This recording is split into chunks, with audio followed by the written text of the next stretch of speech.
Hi, TheHarveyBloodline. This week's video is on make a spring bucket list and finish something off on it. I've made a spring bucket list on it. First, I need to preface that spring is from today, March 25th, even though you may not be able to see outside, but it is snowing yet again here in West Virginia. So spring is coming. I've been told that. So spring is between now and I'm going to say July 1st. Okay, that gives me time to get something done. So here's the things that I have on my spring bucket list. Finish redoing my bathroom. And right now I am working on the bathroom cabinet. Then I'm going to put a frame around the mirror. I'm going to put in new light fixtures. I'm going to put caps or covers in the recessed lighting that's in the ceiling. I'm going to put in a new floor, which is just sticky back tile that you can grout. It's groutable tile. Really cool because you can just put it right over your existing linoleum and I don't have to pull it up. Another thing on my list is the garden. It was starting my garden seeds indoors, which I've begun, but I'm going to do more. And mapping out my garden, which I hope to be able to finish today. And then by July 1st, of course, I will have rototilled, put manure on it, fenced it in, and planted everything. And I'm also adding a new bed that I'm going to put potatoes in. So that's on my spring list as well. Something else I want to do on my spring list is my laundry room. My laundry room doesn't really have to be done this spring, but I'd like it to be done by July 1st. I'm going to continue the kitchen flooring, which is again a groutable sticky back tile. And I'm going to finish the floor through my mudroom and laundry room. I'm going to repaint the walls, put on new light switch covers. I have an extra cabinet, like kitchen cabinet, that's out in the garage on the wall. I'm going to take that off.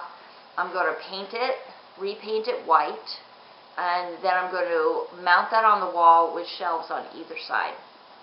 So I'm going to plant some seeds, and I will map out my garden. And so I will show you that right here. Okay, so I'm going to start some seeds, and first I will show you what I'm going to plant it in. I like to experiment with different things, so what I'm going to show you is a milk jug greenhouse that I saw in a magazine. So this is my milk jug. I've rinsed it out and I've kept the top on, and you can see where I've cut it all the way around except for the handle. Makes a little flip top. And then I have my soil inside. Okay, and now I will grab some seeds out of my beautiful seed container. So here in my hand are 4 seeds. So what you do is you just plant it. Stick them in. This soil is kind of cold because it's been in the garage, so it'll probably take a little bit longer for them to sprout than it normally would. I just stick them in a little bit, smooth it around, give it a little drink. This is water that has Miracle-Gro in it. I don't poke holes in the bottom. You can if you want it to drain. Okay, so now we close up the top, and I'll get some tape and put a little tape on the edge here to keep it closed. And now we come over here to my Christmas present. You can see I've already started a bunch of seeds. Just set this on a shelf and let the sun do its job. You can see over here I'm sprouting potatoes. I have some that are seed potatoes, and then I have some that I just got from out of my grocery bag. People have told me that you can't grow potatoes that you purchased in the grocery store. I'm going to see if that's true. And then down here in my regular little pots that I saved from last year when I purchased plants, I am growing my lettuce. This is butter crunch lettuce. It's a head lettuce. I'll thin those out and repot those so I don't lose them. And over here is my Mary Loeb tomatoes. Those are heirloom tomatoes, and these are seeds that I collected from my tomatoes that I grew last year, so I didn't have to pay for them. And down here is an experiment on Pinterest that you can start your seeds in Dixie cups. I wanted to see if the wax coating would have a problem, and it didn't. This is going to be a marigold, and I poked a hole in the bottom, and then I labeled it M for marigold, and they're starting to come up already. And there you go, Seed Starting 101. Okay, this part of my video is where I talk about my garden plan. This looks completely filled out, but this is last year's. As you can see at the top, I have the measurements for my garden is about 672 square feet.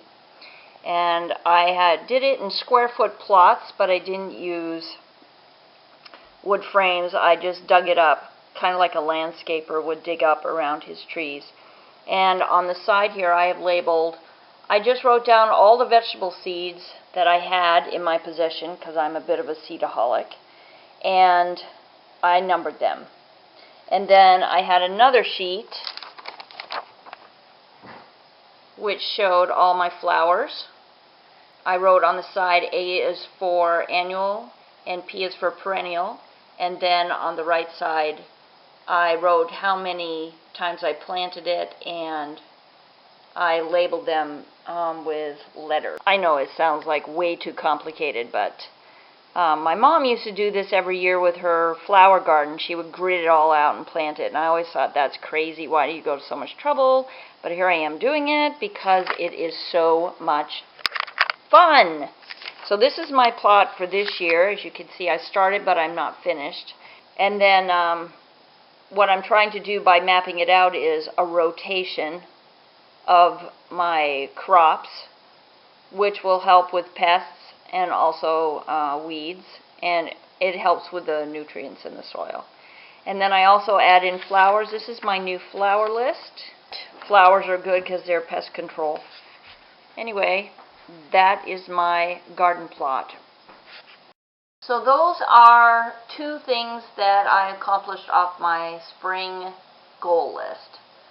Now I have other goals as well, such as losing weight, exercising, writing my journal, reading the scriptures every day, but those I'm just doing anyway. So these are the main ones that I really wanted to accomplish this spring. So we'll see you next time.